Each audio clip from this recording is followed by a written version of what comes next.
Hi, everybody. We are still talking about your Cloud Practitioner Exam. We have a whiteboarding session on cloud concepts. I want to do a very short one on security and compliance. Promise this one is definitely going to be much shorter than the other ones that we've done so far.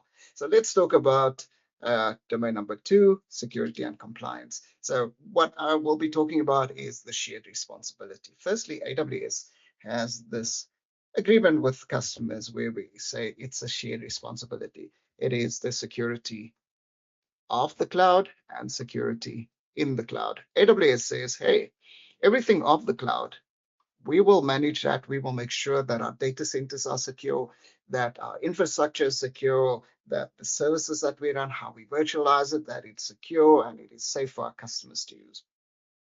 But they then say, but there's a shared responsibility. We would want our customers to also be part of the security model. So it's a shared model. So everything in the cloud.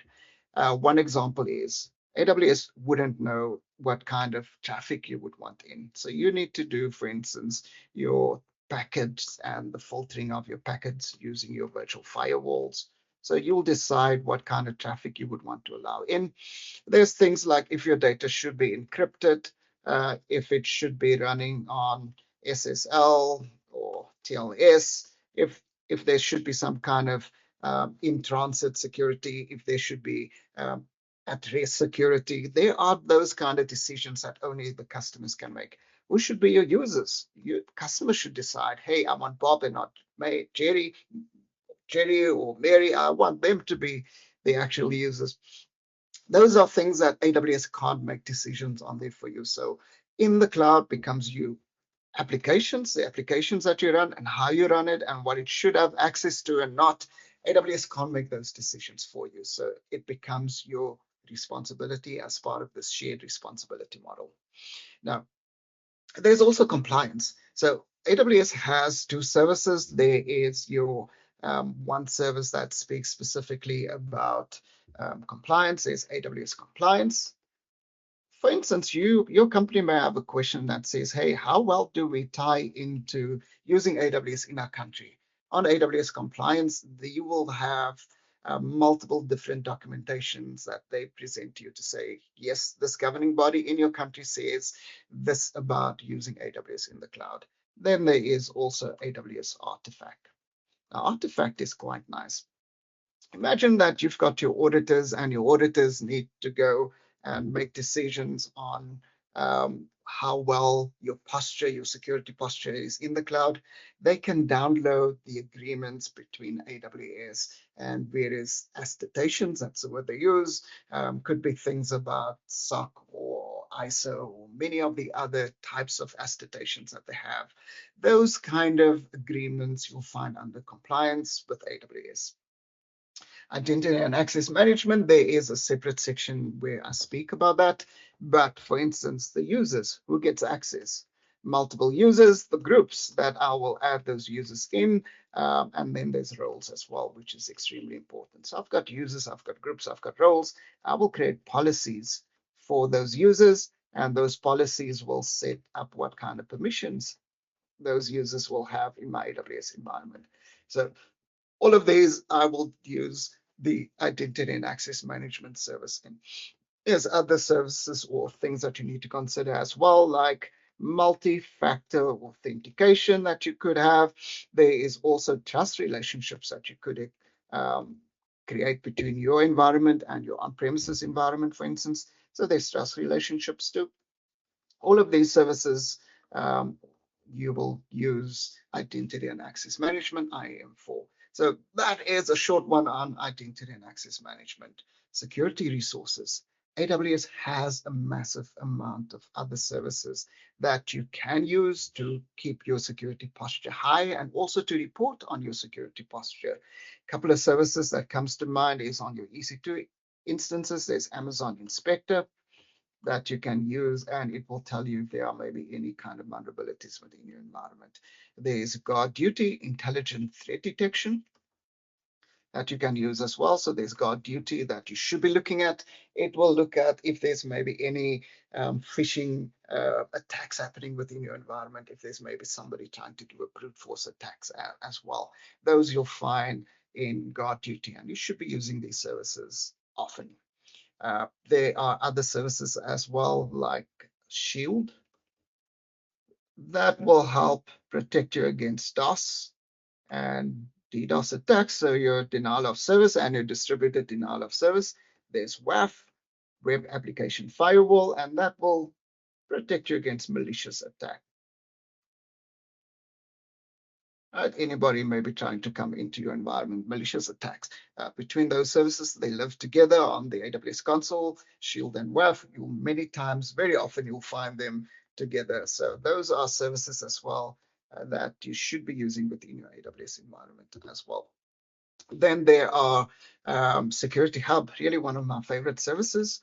And why I'm saying that is because Security Hub takes many of these services like Inspector, Guard Duty. There is Macy as well. And what Macy will do for you is your personal identifiable information. It will be able to detect that for you and will be able to report on that for you as well. So all of these services ties up into Security Hub, and you can then find and report on those. So you have Inspector reporting and Guard Duty reporting and Macy reporting and some other services as well that is extremely important for your security posture.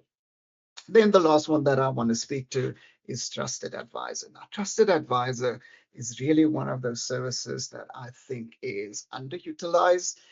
It's a free service, right?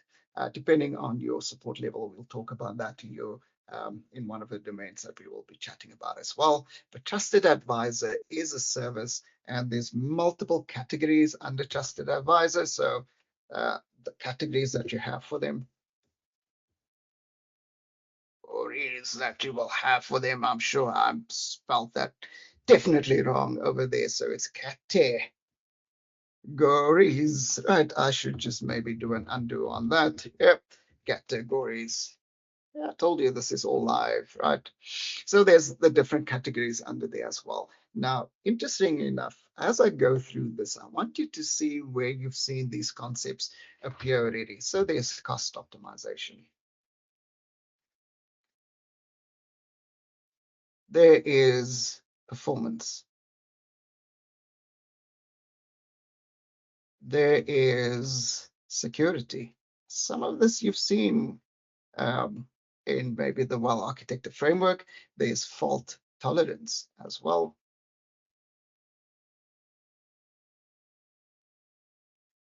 There is service limits. And I'll chat about service limits now. And then there is operational excellence. Now, some of these you have seen already in the well-architected framework when we, for instance, talk about cost optimization, performance, security, fault tolerance, maybe slash reliability. So I'll give that maybe half one in there as well. And then operational excellence. They all form part of the well-architected framework that I advise you to please read the white paper on that. So the trusted advisor categories are cost optimization. It actually comes and tells you your instance that you're running is underutilized. Maybe go down to a smaller one. Here's an option, and you will save X amount of dollars per month.